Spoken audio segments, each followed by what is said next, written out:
Hey martial arts and fitness fans, this is Wing Chun Kid here. Today I'm going to show you 5 of the advanced Wing Chun exercises and workout that I do. Here, check it out. It's a combination of yoga and martial arts training. Are you ready? Here we go. Here's the single leg squat. It's a useful exercise to get really strong legs. Here's how you do it. First of all, let's do a regular squat. Just going down and up. So as going down, put your hands out like this, straight, and come up, then come back. So from the side, just like this, and like this. So that's a regular squat with both legs. Now all you need to do is do it with one leg. So what you do is just lift up one leg and slowly go down as far as you can without having this foot touch the ground, and come back up like that. Okay, and do that again. Breathe out, breathe in. Make sure you combine your breathing with your movements. From the side, you can do it like this. Another point is to keep your toes pointing straight, not outwards and not inwards. Okay, so when I'm doing the squat, my toe is pointing straight. So this way, leg up, hands out, down slowly, all the way. You can stick this leg out, point your toes, like that, and come up slowly, like this. So that's the single leg squat. Here's a couple variations you can do for the single leg squat. You can start adding some weights to your hand. A good one to start with is just a regular pole or a wooden bow staff like this one. So we're going to do the same thing, except now we're going to hold up the staff like this and do the squat. That. Wiggle your toes back and forth, turn it around, keep this nice and straight, and come back up with the weight. As you get stronger, you can add weight onto this. Here's an advanced version of the single leg squat. We're going to combine the bow staff and also a couple more movements of the leg. So do your squat as regularly, and when you get the lowest position, move out your left leg or your outside leg to the side, and rotate it to the back, then to the side, and back to the front. And then get back up slowly, like that. Do that 5 to 10 times. And you'll feel the burn. The reason we do this is now you strengthen your entire hip muscles in your leg and in your core. So train hard and have fun.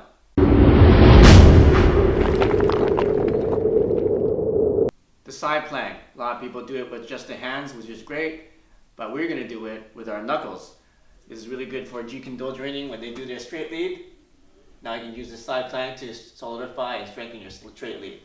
We can do it on the ground. So how you do it is start kneeling on the ground, put your fist down in the vertical position, stretch out your legs, the left one, and then put your right one underneath it. Now once you got this position, try to keep your body straight. Don't hang it like this, don't bend it like this, keep it nice and straight. Try to imagine a straight line going from your top of your head to your toe. Then stick out this arm, raise it up as high as you can, and make a nice stretch from the fingertips down to your knuckles. You can do it holding a knuckle, or you can do it opening your hand, or like this. And try to feel it go straight across your back, like that.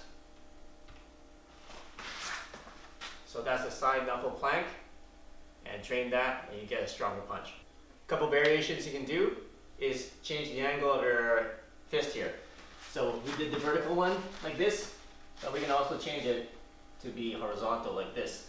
So try it out, and you can start training some other positions. So this is a horizontal punch, and you can do the same thing like this. So instead of doing it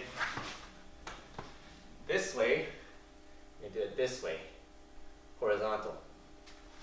So put your fist horizontal like this, and then do it horizontal like this. If it's getting too easy for you, you can start adding weights, small weights to start with, and doing it like this.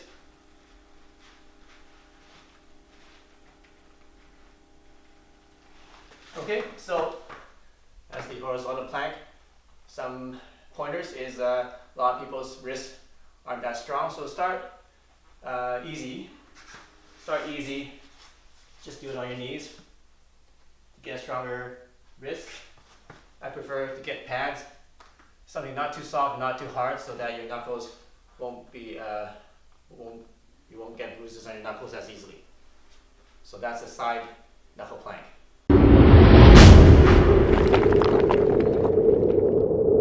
Knuckle handstands. Here's how you do them. A lot of people do handstands with their hand, and this is great. But if you want to train your wrist and train your knuckles for toughness, knuckle handstands is the way to go. You'll also get stronger shoulders and stronger back. Alright, here's how you do it. So start with a wall to help you out, like this. And put your knuckles about shoulder width apart. And then you can angle them in a little bit so it's easier to have the structure. Or just find the angle that you want, that you feel the strongest. So either this way, or it's 45 degrees, or 90 degrees, up to you. I like it somewhere in between. Then just slowly put your legs up one at a time. And get your legs as straight as possible. Put them together like this. And then hold that for as long as you can. Usually 10 seconds to 1 minute is good. You can also put one leg over the other.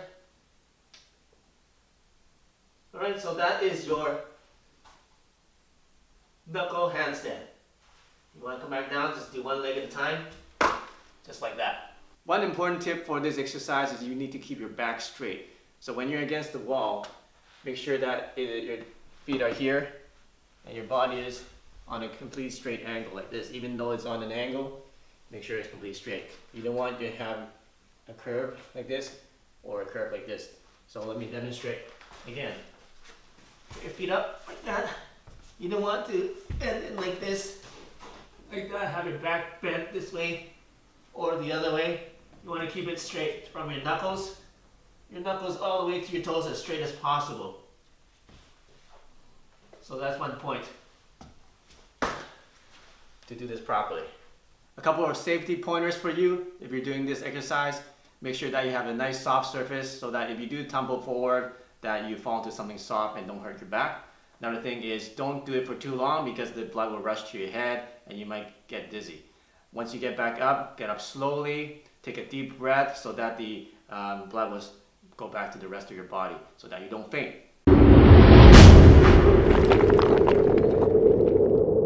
We're going to show you how to do the knuckle crow. Now you see a lot of people doing the crow. It's a yoga pose with their hands like this, which is great, but can you do it with your knuckles? Now here's how you do it. The easier way to train this, if you haven't done this before, is to get a block like this. If you don't have something like this, get a telephone book or just some towels is fine too. So you can start doing this. Before you do knuckles, obviously do the hand ones, but once you do the hand one, you're going to graduate and do our knuckles. Easier way to do it is to have your thumb here to help balance a little bit more, a little bit easier. So from here, you're just going to put our elbows behind our knee, like this, on the inside of our legs. And then we're going to just rock forward, and then put our head there so you get a nice balance and you're not scared of rolling over. Now once you get balanced, now just rock back a little bit, then you can get your head off the block, like that. Once you get good at that, then you don't need the block. See, my head is off the block now, right? Okay, so once you get good at that, do it without the block. You might want to put some padding here just in case you fall forward, doesn't hit your head on concrete or a hard floor. This is a little bit softer, so it's okay. So what you can do is start this about shoulder width. Find the nice position, not too wide, not too narrow. That's find the strongest position you can find, and then do it like that. And what you can do is adjust your knuckles back and forth to get that balance. Now once you get better, you're not going to use the thumbs anymore. You're just going to use your knuckles to get the balance. Now this is harder, but once you get the balance well, then you can do it like this. Okay, so that is the knuckle crow. The way I train this is to hold the position for 30 seconds to a minute. Now, what you might want to do is if you can't balance for that long, that's okay. Just do your best. If you're off balance, just adjust back and try to hold the position again. And if you're off balance, just go back to that balance position. Eventually your wrist will get stronger and your balance will get better. So this exercise is very good for training the wrist power and training the strength of your muscles and your hands. And also trains you to have the nice structure of your elbow, trains you to have the right angle of your forearm so that you get the most power, trains everything to solidify your structure to increase your punching power. Here's a super advanced version for you that are insane and want to do something crazy. Start training your fingertips to do the crow position. So we're not doing just knuckle crow, we're doing fingertip crow. How I do it, put your fingers in position, find the strongest position you can feel, and then do the crow position.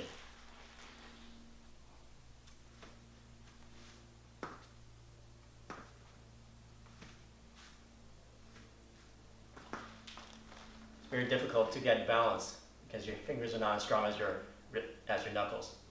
So train hard, and you can start doing it for 1 second, 5 seconds, and start doing this advanced training. Now we're going to do the single knuckle push-up. This is an exercise you can do once you get good at doing a lot of push-ups.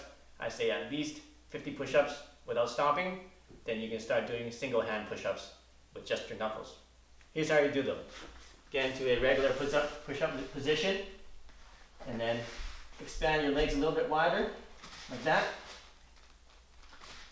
And then get nice and comfortable, feel a nice strong position. Now put one hand behind your back and then go down on one, like that. And make sure you do good breathing while you're doing the exercise to get more strength and to have proper technique. Hey, thanks for watching my martial arts training and workout fitness videos. I hope you enjoyed them and use them to get stronger. If you like this video, make sure you check out my other videos that I have on my channel, and make sure you click the subscribe button right here to get the latest and best training and workout and self-defense training lesson videos that I have. So I'll see you soon in the next video.